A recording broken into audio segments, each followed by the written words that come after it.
Seth coming in the family and the role that he played. The role he played was pretty much entertainment center. Our mom, your grandmother, she was the best. So she wanted a Teresa, and instead she got a Mike, a Matt, Ben, a Tim, and then finally she got her Seth. Our dad, he was a lot more complicated than our mom. He grew up boxing, busted nose, flat against his face. He'd always tell people, push my nose, and it would push like flat right up against his face. Kind of guy like, you want a piece of me? We had a bunch of weights, exercise mats, boxing gloves, a heavy bag, a speed bag, everything a kid might need. And we had the type of dad who would ask us, you think you're tougher than your old man? You want a piece of me? And so when our parents sent us out to play, we kind of had to get out of the house.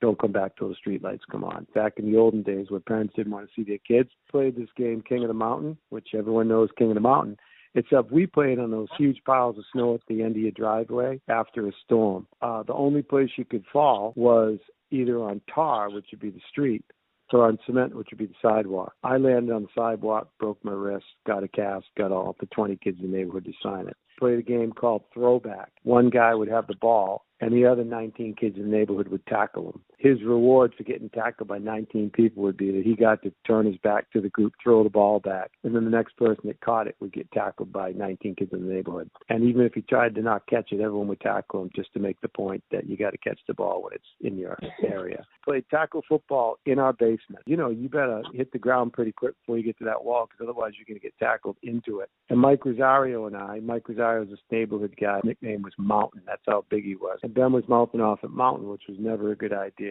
And Ben ended up getting tackled against the wall into the water main that comes into the house, snapped it off. The basement flooded. My parents came home, and the water district was digging up the street. So they dug up the whole street and the front lawn. It's kind of what Duck was born into, you know. And he arrived as the baby. The second he was born, he wanted to do everything that we were doing. So when we were up to camp at the lake, we had a second floor that was a loft. Our entertainment would take our brother Seth, who's 8 years younger than me, put him in a sleeping bag, tell him that the sleeping bag would provide him with plenty of protection, and then would throw him off the loft, aiming for the couch down below. He'd hit the couch, he'd fly off the couch, he'd hit the coffee table, and eventually he'd end up on the floor.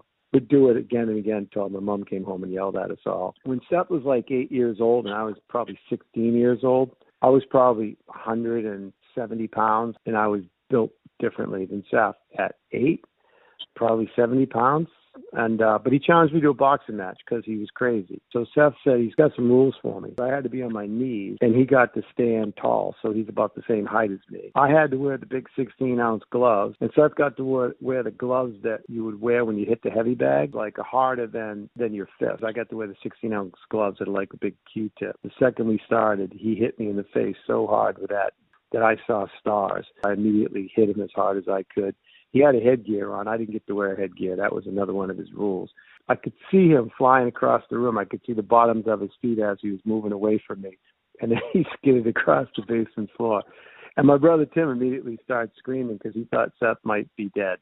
And so I had to run upstairs and grab Tim from like 4 stairs up and cover his mouth and tell him that if he stopped screaming, I would let him pour the water on Seth to wake him up. So Tim was okay with that. Seth's never been afraid of anything or anybody, even though he's still a tall, thin man. So at least something positive came out of him being raised in a pretty rough house. And our mother, she was the best. But she did finally get her girl. She never got a daughter. But her first 9 grandchildren were all girls. So God paid her back for having to put up with us knuckleheads. I think you have to hang up because of that phone thing. Oh. Hang that up. Okay, hang up. Bye. Bye. I'll do it on my phone. Bye. Okay, hang up.